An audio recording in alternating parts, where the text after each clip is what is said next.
The Ramapuram Tiger by Kenneth Anderson.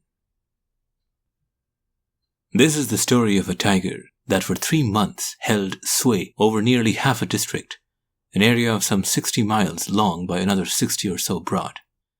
Although his reign was comparatively short, it was nevertheless hectic, for during this short time, the Ramapuram Tiger was literally here, there, and everywhere within the 3,600 square miles of his domain.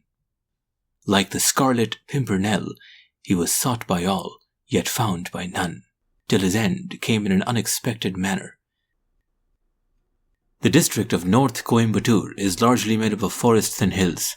Bounded on the south by the low-lying plains of Coimbatore proper, it rises abruptly to the Dimbum escarpment. On the southwest are the jungles of the Nilgiri or Blue Mountain Range. On the west, the forests of Mysore. To the northwest is another high range of hills called the Biligiri Rangans. North, northeast, and eastwards flows the Kaveri River, clothed on both of its banks with heavy jungle, the northeastern and eastern portions abutting on the forests of the district of Salem. There is only one town worthy of that name in the district of North Coimbatore, Kollegal, which lies at the northwestern corner, scarcely 8 miles from the Kaveri. 4 roads branch out of Kollegal. Those that run westwards and northwards into Mysore play no part in this story. The third leads southwards and is more or less straight and runs along the eastern base of the Biligiri Rangan hills. 17 miles along this road brings one to the large village of Lokanhalli, and 13 miles beyond Lokanhalli is Bailur, where the bison range begins and reaches to Hassanur at the 48th milestone and to Dimbum at the top of the escarpment 52 miles from Kollegal. The 4th road leads in a southeasterly direction and cuts through the village of Ramapuram, about 25 miles from Kollegal, where it turns southwards and leads to Bargur, 24 miles further on, then to Tamarakarai, another 5 miles, and finally to the southeastern end of the Dimbum escarpment, where it drops sharply to the village of Andiur on the plains. This road totals about 81 miles in length. The Kollegal Lokanhalli Bailur Dimbum road carried sparse lorry traffic and a daily bus service, whereas the road to Ramapuram, Tamarakarai, and Andiur was unfit for motor traffic, except jeeps or old-fashioned high-clearance American cars over the last 60 miles of its length. The terrain is fearful, consisting of sharp rising and falling gradients strewn with boulders. It becomes a narrow track cut deeply by the wheels of bullock carts and hemmed in on both sides by dense forest. The sandy and often rocky beds of forest streams cross and recross this track at intervals. In the deeper valleys, vast areas of the mighty bamboo prevail, the drooping stems of which touching the hood of the car as it labors and chugs along in low gear with its radiator invariably boiling. Occasionally, a fallen bamboo stem or the broken branch of a tree lies across the track, torn down to appease the ravenous appetite of an elephant. The driver then halts and with his axe, or chopper as it is here called, cuts away the obstruction and drags it aside, then moves on until he meets another similar obstruction. Without the handy chopper, this track would be impassable. Tigers normally dislike very dense vegetation and keep to low scrub jungle, but it is preferred by elephant and bison. The tiger has various reasons for its preference, one being that almost impenetrable undergrowth prevents the tiger from carefully stalking its prey and hinders his terribly effective last-minute charge. Another reason is that the tiger's legitimate prey, deer of all kinds, wild pig, and of course village cattle, do not enter very dense jungle, which is mainly inhabited by elephants and bison, of which tigers generally keep clear. A third reason is that thick undergrowth harbors insect pests, such as leeches, many species of animal ticks, and the horse or animal fly, as it is called in India. Tigers have a great aversion to these pests. The Ramapuram maneater was reported to have come from the banks of the Kaveri River, from the region of a mountain known as Punachai Malai, over 6,000 feet in altitude. A few minor coffee estates owned by Sholagas and other Indian planters exist on the slopes of this mountain. It is said that the Ramapuram maneater began his career as an ordinary cattle lifter that made a habit of raiding these estates for what he could pick up in the way of domestic cattle belonging to the planters and farmers. He is reported to have killed and eaten several cattle, till one planter, more enterprising than his fellows, went down to Coimbatore city and purchased a gin trap of truly formidable appearance. This trap was made of iron, with 2 semicircular rows of teeth which, when opened and held apart, had a spread of almost 2.5 feet. The teeth were about 2 inches long. The jaws were kept apart by a hair trigger arrangement, which, when released, allowed an exceptionally powerful spring to bring the jaws noisily together at lightning speed, so that the wicked teeth meshed with each other. Soon afterwards, the tiger killed a milch cow, which it dragged into a ravine and concealed beneath a heap of dried leaves, without starting to feed.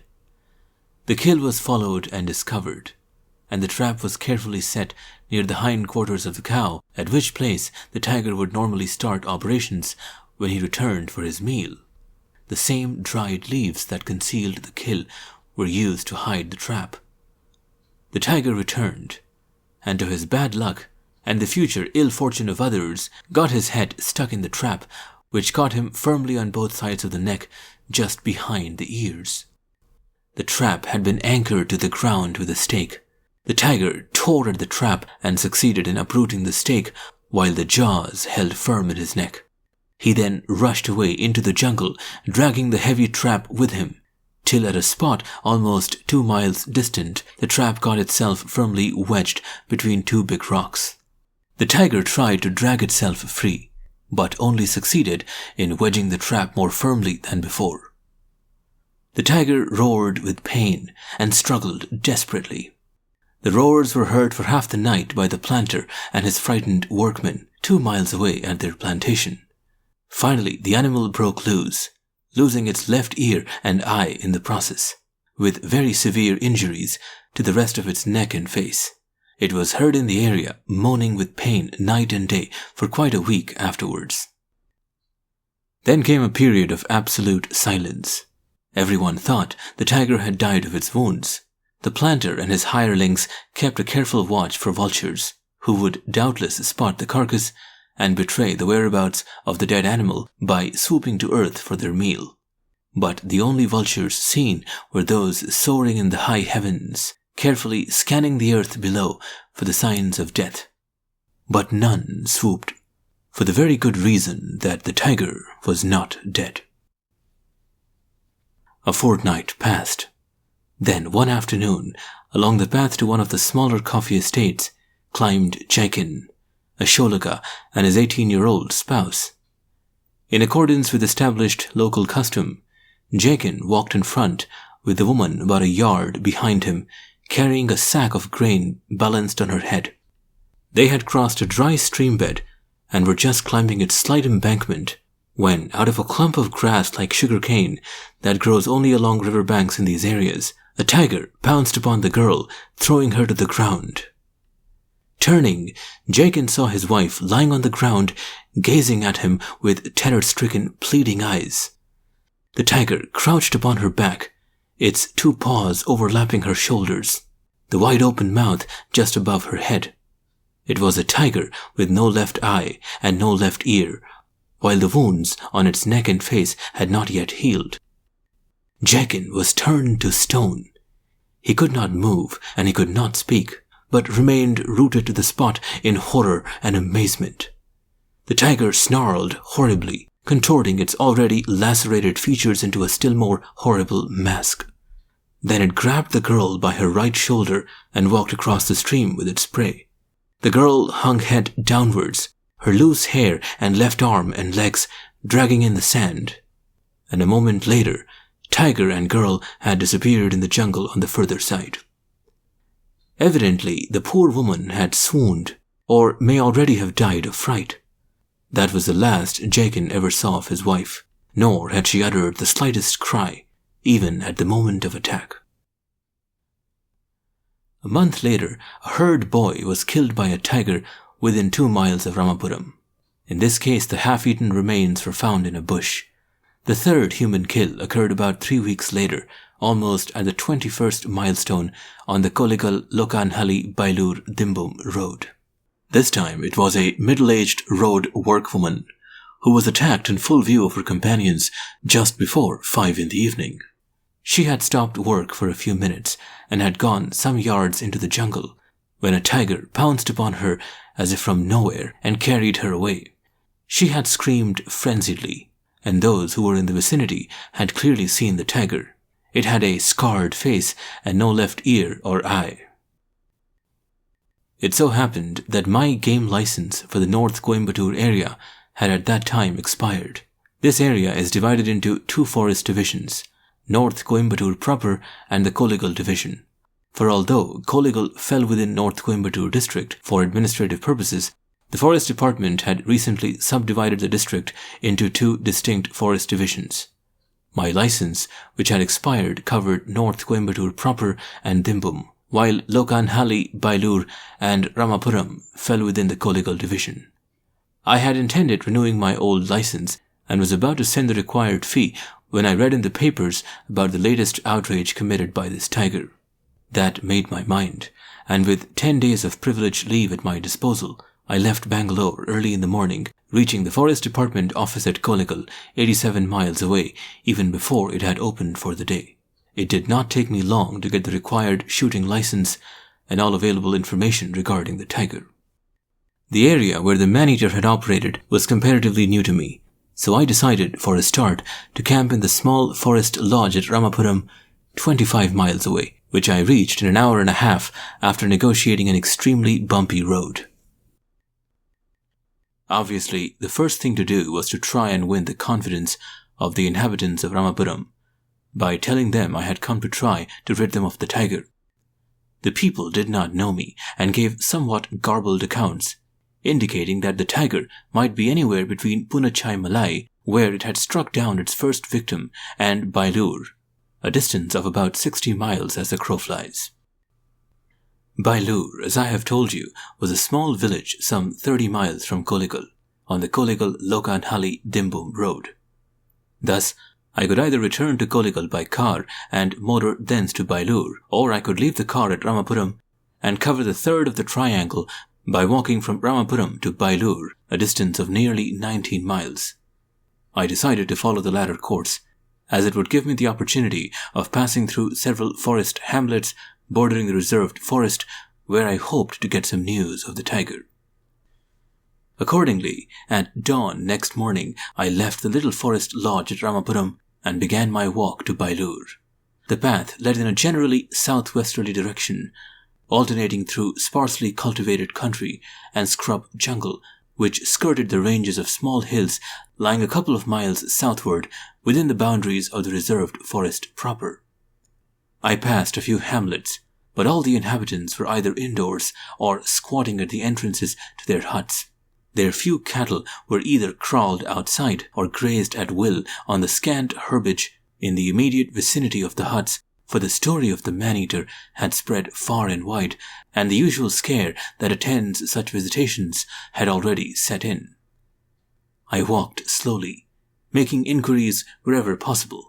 Almost all the Sholagas inhabiting these hamlets reported that they had heard a tiger roaring in the vicinity either the previous night or within the past 72 hours.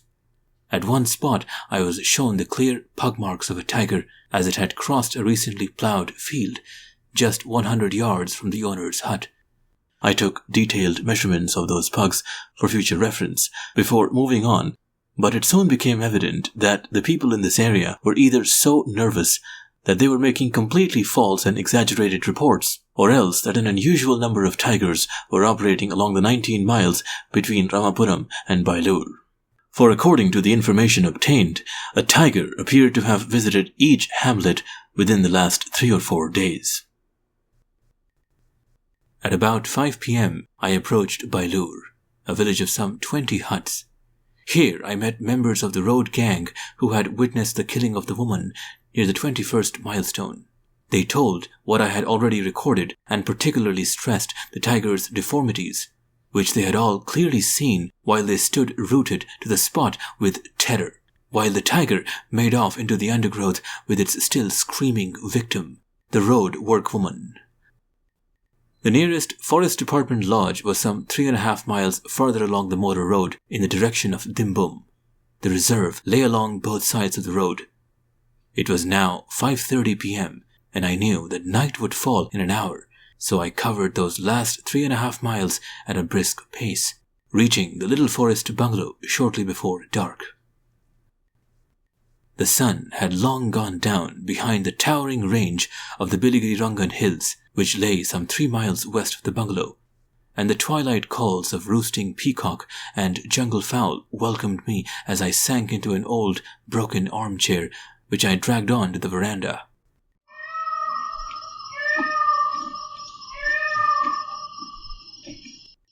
The distant challenge of a sambar stag descending the western range was music to my ears as it floated across the dense valley separating the bungalow from the foothills. The myriad treetops of this valley were like a dark carpet in the deepening twilight. Scarcely half an hour had passed before total darkness prevailed, punctuated by the incessant flicker of 1,000,000 fireflies.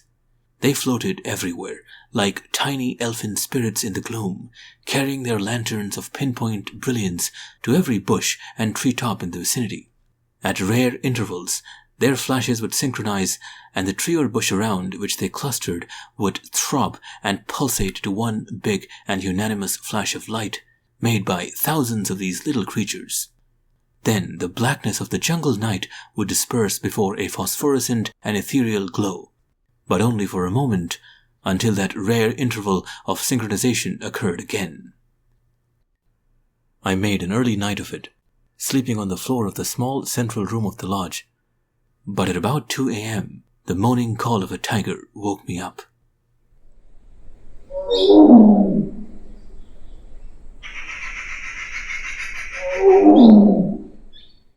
I heard it call at intervals as it traversed the valley, until it died away in the distance.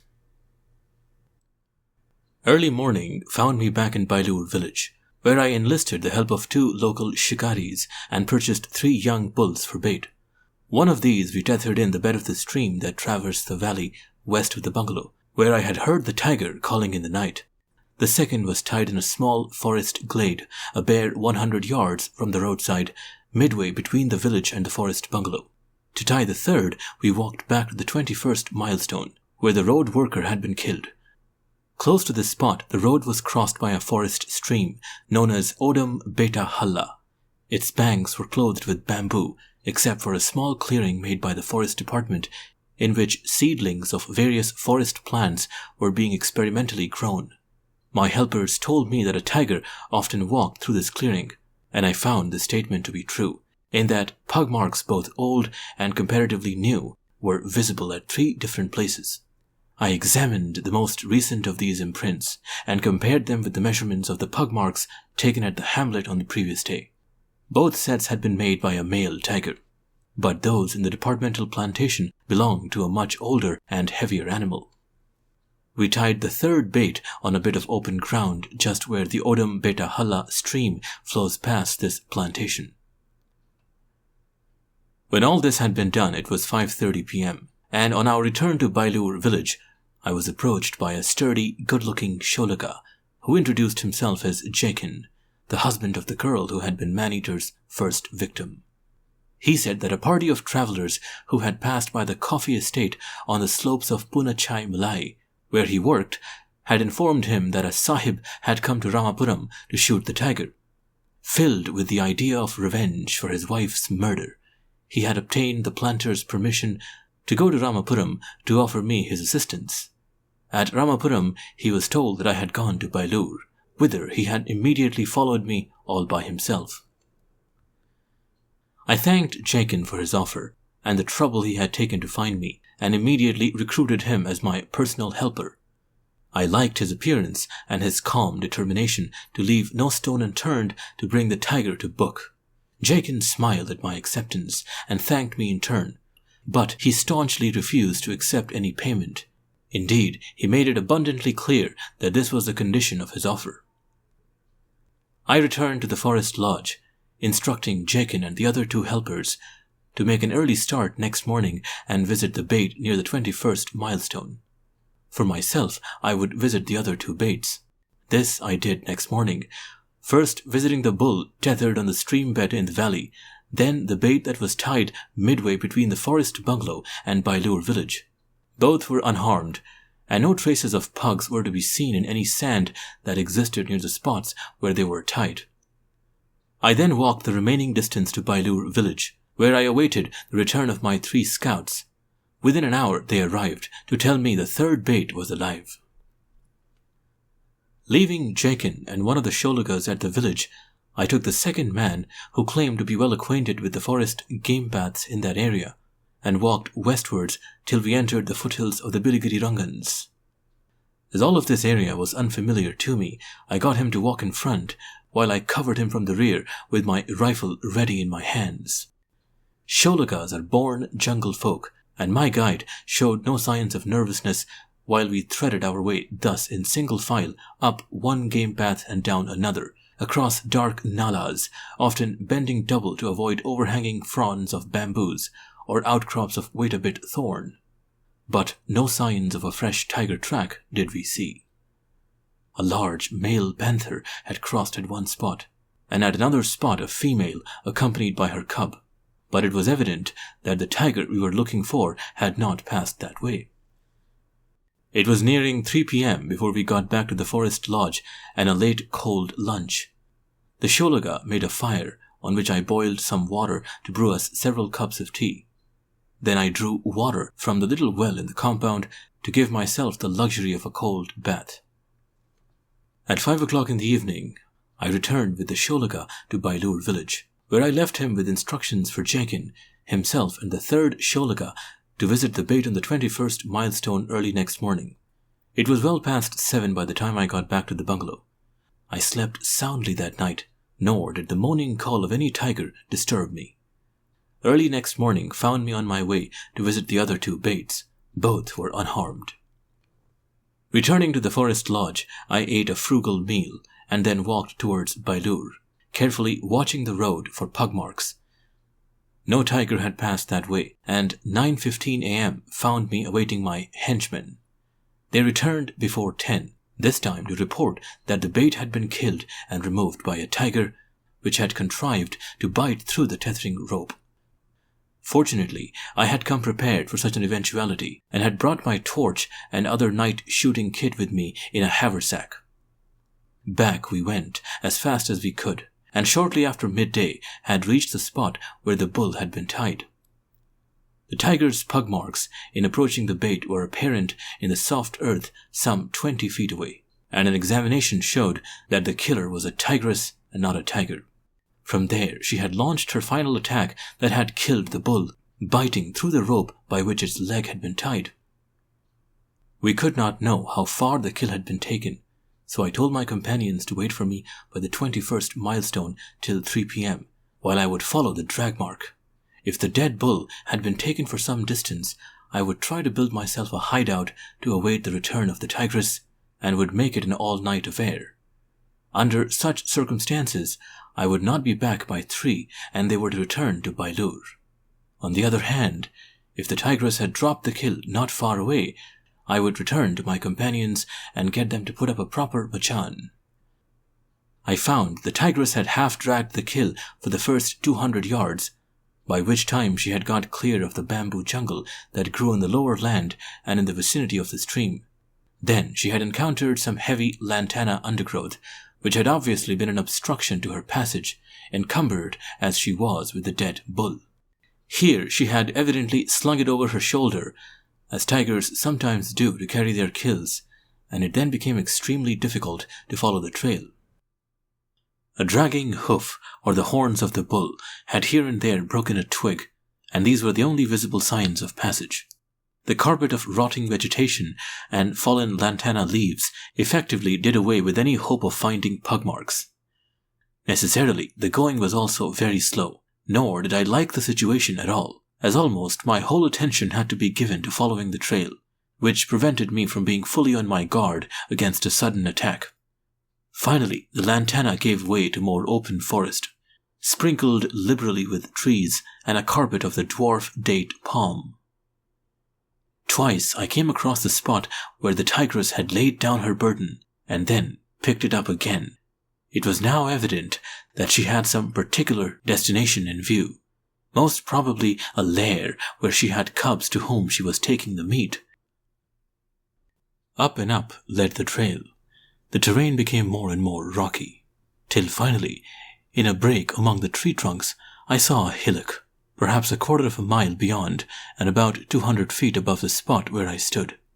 The trail led directly towards the hillock.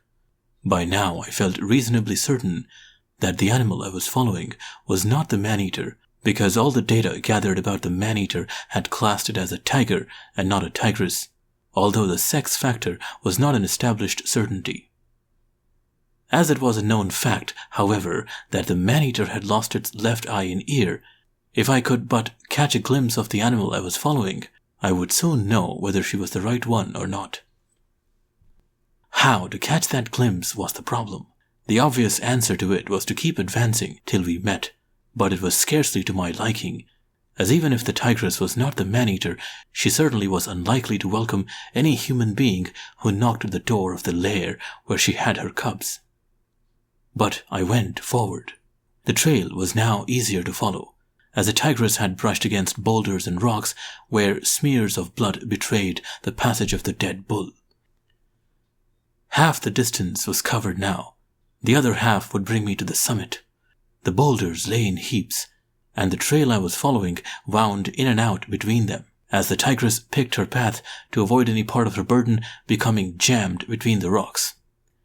It was 10 minutes to 3. The sun beat down mercilessly on the bare rocks, which in turn threw the heat back in my face as from the door of a furnace. My clothes were soaked with perspiration, which ran in rivers down my face, getting into my eyes, which burned and smarted, and into the corners of my mouth. I licked my lips, and I remember that almost unconsciously, in the excitement of the moment, I noted the salty taste. My rubber boots made no sound as I negotiated the heated rocks. One corner after another was turned, and at each turn I never knew what lay beyond. Then I came upon a shelving rock which met the rising ground at an angle of perhaps 30 degrees, forming a shallow recess rather than a real cave. 2 large balls of russet brown, striped with black and white underneath, were tumbling over one another in a vigorous game of catch-as-catch-can. They were 2 tiger cubs, and they were playing. I stopped in my tracks, the only movement being an imperceptible cocking of the rifle, with the faintest of clicks. But it was enough. Although they were only cubs, generations of instinct were behind them. They stopped playing, disentangled themselves, and looked at me in alarm. Even now I can picture the scene, one cub with a look of innocent surprise, and the other with its features wrinkled to emit a hiss of consternation. That hiss was the signal for all hell to break loose, for it awoke the tigress who was sleeping. With a series of shattering roars, she dashed out of the cavern, vaulted over the cubs, and came straight at me. The distance may have been 20 yards. I covered her between the eyes as she advanced. Then, 5 yards away, she stopped. She crouched with her belly to the ground, eyes blazing and mouth wide, while her roars and snarls shook the very ground on which I stood. She was a perfect specimen, but certainly not the maneater. Wonder of wonders, she had not charged home. Her courage had failed her at the last moment. She was telling me in the simplest of languages, "Get out quickly and don't harm my cubs, or I will kill you." I was glad to oblige. Step by step, I retreated backwards, while never removing my eyes from her, never allowing the rifle sights to waver in the slightest, my 4 fingers still on the trigger. And she remained where she was. It was as if she understood that I was going. I realized at that moment that she did not want to harm me, that she was only protecting her cubs. Perhaps she was afraid. I was afraid too, but I did not want to harm her nor destroy that lovely, happy little family. So I continued to retreat backwards. The tigress continued to roar. Now I had turned the corner of the first rock that hid her from view. Only then did I dare to take a hasty glance backwards to see where I was walking, although I still faced towards the tigress, who had now stopped roaring but was still growling. I knew that as long as she continued to make those sounds, I was safe, because I would know where she was. Another big boulder was passed. Then I turned and beat a hasty retreat before she had time to change her mind and come after me. She stopped growling, and I knew that the real danger had come. She might have gone back to her cubs, or she might be following. I made down the hill as rapidly as possible, glancing frequently behind me. Soon I came to the trees and the date palms, then the lantana belt up which I had so laboriously followed the trail, and finally to the bamboos and the road. It was 4:30 p.m., and as instructed, my companions had returned to Bailur. I had 9 miles to cover, and only 2 hours before darkness fell. Nevertheless, I sat by the roadside for 5 minutes to enjoy a quick smoke. I felt I deserved it. I was thankful, too, that I had not been forced to shoot the tigress, for the sight of those 2 cubs was still fresh in my memory. It was past 6:30 before I reached Bailur village. There, my 3 companions awaited me, eager to hear my story. When I had told it, they agreed that it was unusual for a tigress to have failed to press home her charge. Darkness had set in by the time I left the little village on the last lap of my journey to the forest bungalow. But as one of our baits was tied at a point about halfway between the village and the bungalow, in a glade not far from the road, it occurred to me that I would pay it a visit. Why this idea came to me, I cannot tell, particularly as I had already looked at it that morning on my way to Bailur. It was an impulse, and I have spent my life responding to impulses. So I turned off along the little footpath that led away from the road towards the clearing where the bait was tied. It was quite dark, except for the diffused glow from the stars that shone brightly in a clear blue-black sky. The bushes around me assumed ghostly shapes, and the wind sighed fitfully among the branches of the rain trees that bordered the road. Now and again, a large teak leaf fluttered to the ground with the softest of sounds, like some huge moth of the night settling down to rest. I came up to the small wild fig tree beneath which my bait was tied. The shadows were deeper there, and the bait was, moreover, a brown one. I could not see it till I came very close, when it lumbered to its feet as if startled at my approach, even as I was startled by its sudden action. It was still unharmed. I walked around it to the other side to inspect the rope that held it by the hind leg, in case it had become twisted. And at that moment, the maneater charged. It was fortunate for me that I had moved to the other side of the bull, which consequently came between me and the tiger, but I confess that I was taken totally by surprise. There was a tremendous woof from the jungle from which I had just emerged. The bull swung round. I leapt behind it, with my back to the trunk of the fig tree, almost tripping over the tethering rope. A huge grey shape vaulted on to the back of the bull, which collapsed beneath the sudden weight. But the tiger had not seized the neck or throat. It had simply leaped upon the bull in order to reach me beyond it. Luckily, in falling, the bull ruined the tiger's spring, which otherwise would have followed within a split second. The tiger was extricating itself from the heaving body of the fallen bull when my bullet smashed between its eyes. Convulsively, it twisted backwards, still lying across the bull, which now staggered to its feet with the tiger over its back, the head and forequarters sagging forwards. Automatically, and without thinking, I fired my second shot at a spot which I judged to be behind the tiger's left shoulder. The bull collapsed. The tiger rolled off the bull and towards me as my third shot took it in the throat. The bull never moved. The tiger kicked convulsively, and then at last all was still. The light from the torch and the rifle revealed that my first bullet had smashed the tiger's skull. My second had been too low. The The heavy .405 missile had plowed through the end of the tiger's chest and blown a tremendous hole in the bull's side. My third bullet, a quite unnecessary one, had passed through the tiger's throat, leaving a gaping hole. But I had also killed the poor bull that had unwittingly saved my life. My hands were trembling, my knees wobbled, and suddenly I felt very, very sick. The reaction after the events of that evening was sudden. I sat on the ground with my back to the fig tree and raised my hand to my forehead, which I was surprised to find icy cold to my touch. How long I remained thus I do not know. Then I groped for my pipe, filled and lit it.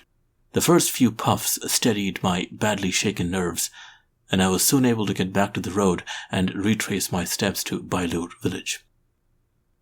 I found the inhabitants gathered in the streets, agog with excitement and anticipation. For the surrounding hills had carried the sound of my 3 shots, which had reverberated across the valleys and stony ridges.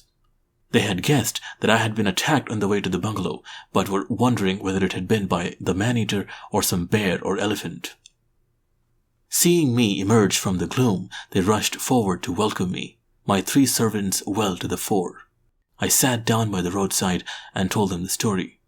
Gasps of amazement and incredulity broke from their lips, to be followed by congratulations and a fervent expression of thanks for my safety. A glass of fresh hot milk was set before me with a bunch of bananas. As gifts go, it was not much, but it conveyed the heartfelt thanks of the villagers. In another half an hour, practically the whole village had assembled with lanterns and kerosene torches, a stout pole, and coils of rope to bring in the tiger. Back we went to the spot, and over 50 people surveyed the strange scene, their eyes wide open with amazement. Jakin was especially pathetic to watch. With his knife, he started to stab the dead tiger, to my dismay, for he was doing further damage to a skin already well nigh ruined by my bullets. Gently but firmly, I drew him off. Then he began to weep unrestrainedly, thinking of his dead wife. The deep-hearted weeping of a strong and brave man is not pleasant to witness. Moreover, it is infectious, and I felt a strange lump rising in my own throat, a lump which refused to subside for quite a time. Not much remains to be told, except for a strange sequel. Next morning, when coming to the bungalow, Jakin passed the spot where I had left the road the previous night. 50 yards further on, he decided to answer a call of nature and stepped behind a star plum bush for the purpose. There he discovered for the first time that the tiger had been lying in wait for me the previous night. Evidently, it had been in the vicinity and had either seen or heard me approaching along the road. Jakin told me what he had discovered, and I walked back with him to check it for myself. I found what he said was true.